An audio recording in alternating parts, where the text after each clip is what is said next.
O Avivamento do País de Gales, por Nancy L. DeMoss e Maurice Smith. Capítulo 1.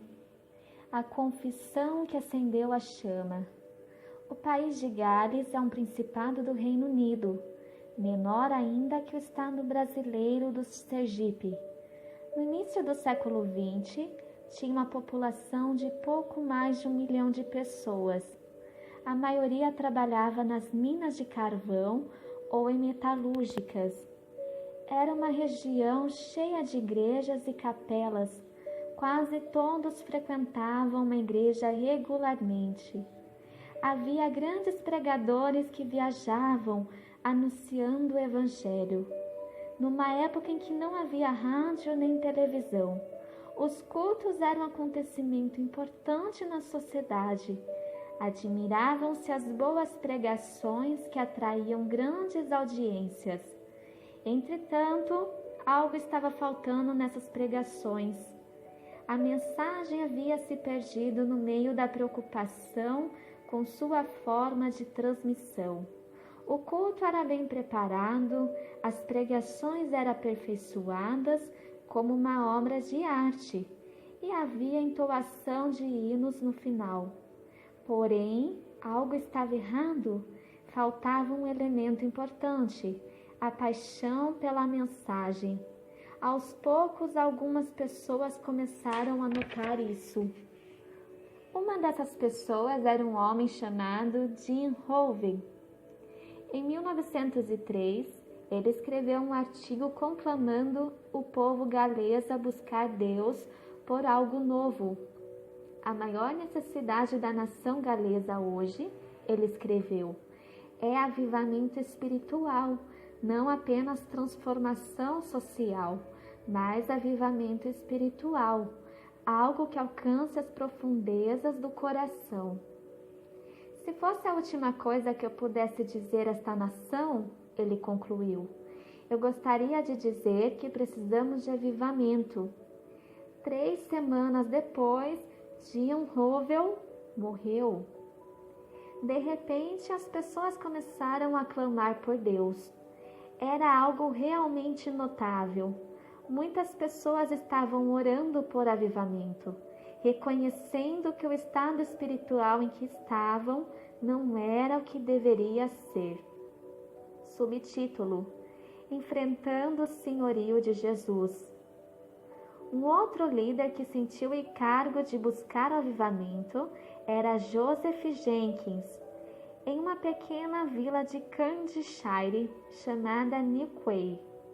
Esse pastor estava profundamente preocupado com a falta de unção na sua própria pregação, o que compeliu a buscar intensamente uma vida mais profunda em Cristo. Ele sentiu cada vez mais o fardo por causa da indiferença entre os cristãos ao seu redor e a apatia dos jovens na sua própria igreja. Exortou-os seriamente a obedecer ao Espírito.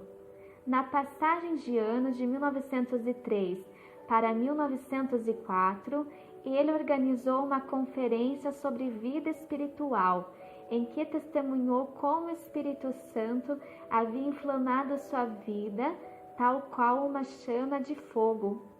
Depois de um culto de domingo à noite, em fevereiro de 1904, uma adolescente chamada Florrie Evans veio pedir conselho ao pastor. Ela estava profundamente incomodada com falta de paz interior. O pastor lhe fez uma pergunta sábia. Como você está em relação ao senhorio de Jesus Cristo? Não estou muito bem, ela respondeu. Tenho medo de que, se eu me entregar totalmente, ele me peça algo muito difícil. Naquela noite, porém, ela enfrentou seus temores e entregou sua vida inteiramente a Jesus como Senhor. Que coisa maravilhosa poder resolver essa questão tão cedo na vida. Ela tinha apenas uns 16 anos e não ter de esperar até a fase adulta com tantas complicações a mais. O que Jesus significa para você? Uma semana depois, Joseph Jenkins estava numa reunião com os jovens da sua igreja. Era um domingo de manhã. Os jovens, embora não muito dinâmicos, eram moralmente decentes e bem comportados. O que Jesus significa para vocês? Jenkins perguntou. Houve um longo e pesado silêncio. Finalmente um garoto se manifestou. Jesus é a luz do mundo, ele disse. Não, respondeu Jenkins. Não é isso que eu quero. Quero saber o que Jesus significa para vocês. Outro silêncio pesado. Foi aí que Florrie Evans se pôs de pé. Eu não sei exatamente o que posso dizer esta manhã, ela disse com voz trêmula e hesitante. Mas eu amo o Senhor Jesus com todo o meu coração. Ele morreu por mim. Palavras simples, sem nada de muito especial. Muitos de nós poderíamos ficar em pé e dizer as mesmas palavras com sinceridade e nada aconteceria. Mas não foi apenas o que ela disse, mas como o disse. Deus estava preparando combustível espiritual há algum tempo, através de várias vidas.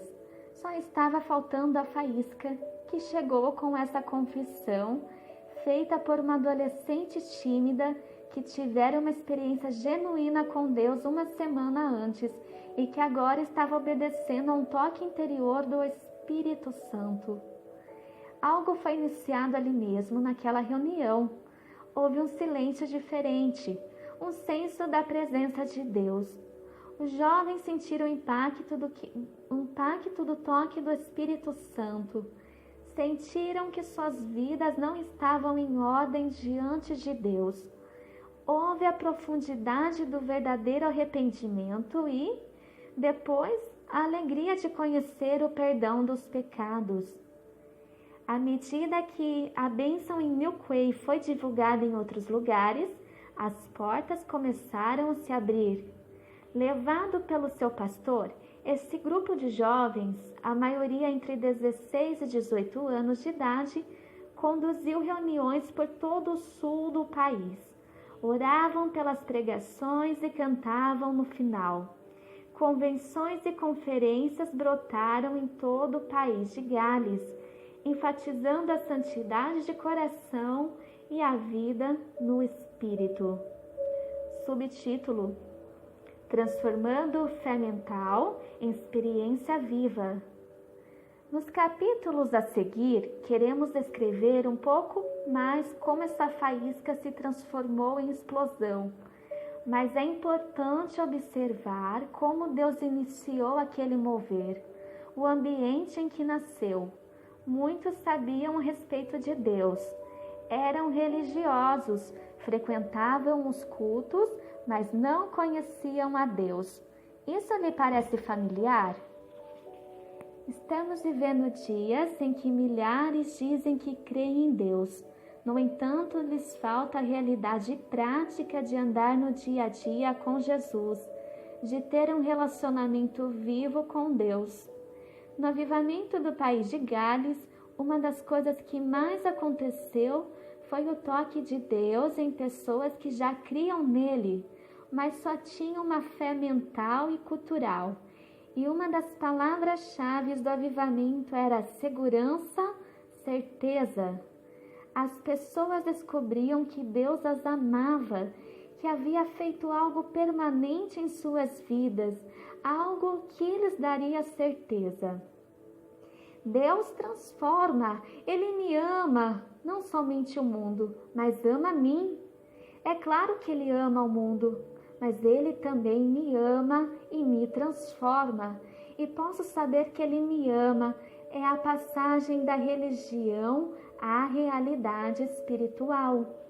É possível ouvir pregações fantásticas, pregações profundas e bem elaboradas, pregações que cativam e conquistam os ouvidos, como havia naquela época, e não ter o coração tocado.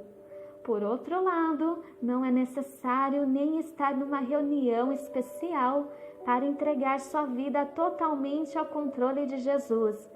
Florrie Evans, que era uma adolescente comum, fez essa entrega e foi usada como uma pequena faísca para detonar uma grande explosão no seu país e no mundo. Anos mais tarde, foi como missionária para o interior da Índia.